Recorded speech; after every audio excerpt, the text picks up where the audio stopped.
everybody. Today is Thursday, June 12th, and this is your Arkansas Daily Briefing. And we're going to start with maybe the least surprising lawsuit of 2025 so far.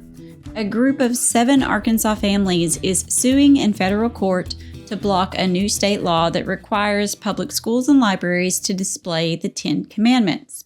Now, this lawsuit was telegraphed back during the legislative session before it even passed and became Act 573. So the families that are suing are Jewish, Unitarian Universalists, and non-religious.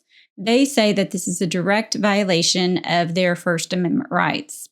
They're backed by a legal coalition that includes the ACLU of Arkansas, Americans United for Separation of Church and State, and the Freedom from Religion Foundation. The lawsuit claims that the mandatory posting unconstitutionally pressures students into religious observance, veneration, and adoption of the state's favored religious scripture.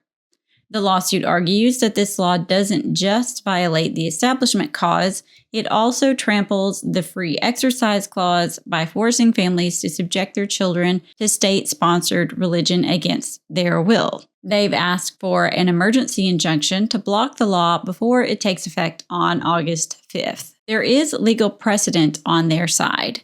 In 1980, the Supreme Court ruled in Stone v. Graham that public schools can't post the 10 Commandments. And last year, a federal court struck down a similar law in Louisiana, a case that's now on appeal that involves the same legal team. But Arkansas lawmakers say they're ready for this fight. Senator Jim Dotson, the Bentonville Republican who sponsored the bill, says critics are wrong about the law. He pointed out that the 10 Commandments appears in multiple places on the walls of the U.S. Supreme Court. The Fayetteville School District, who is the named defendant in the case, is not commenting. The Attorney General's office says it is reviewing the case and weighing its next steps. All right, moving over to a heartbreaking story out of Saline County. A 15-year-old girl was killed Wednesday afternoon after being attacked by dozens of dogs on a private property off of White Oak Drive. According to the Saline County Sheriff's Office, the girl had been helping to feed the dogs, around 30 in total, when the attack happened inside a fenced area shortly before 12:15 p.m. Neighbors say that the girl and her mother had been caring for the animals for some time, trying to feed and help them after noticing their poor condition. And of course, sadly, it ended in tragedy. Neighbors say they heard sirens, then gunshots as the first deputy arrived on the scene. One man living across the street described watching the officer fire warning shots into the ground to drive the dogs back before approaching the girl's body. The sheriff's office has not released the girl's name out of respect for her family, and no explanation has been given for what triggered the dogs to attack. Authorities described the incident as sudden and tragic.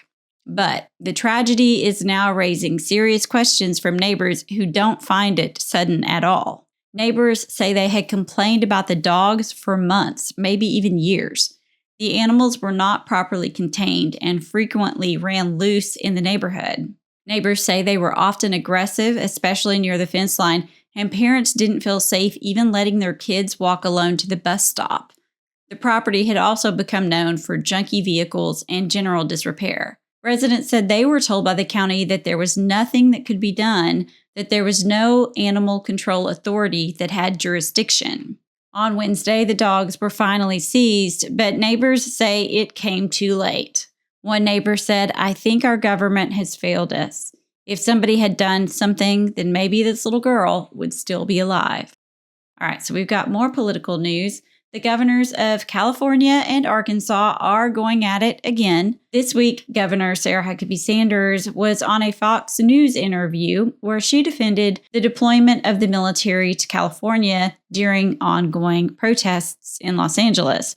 She posted parts of the interview to X and said, "What's happening in California would never happen in Arkansas because we value order over chaos." Well, that got the attention of California Governor Gavin Newsom, who responded to her on X saying, "Your homicide rate is literally double California's." Ouch. Well, so let's look at the facts of that. Is that true? Yeah, it kind of is. According to CDC data from 2022, Arkansas had a homicide rate of 11.8 per 100,000 people. California's was 5.9. That is double.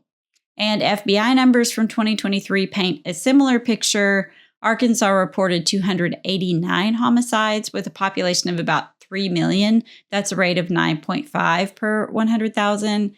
California had 1,929 homicides, and with a population near 39 million, that's a rate of 5 per 100,000.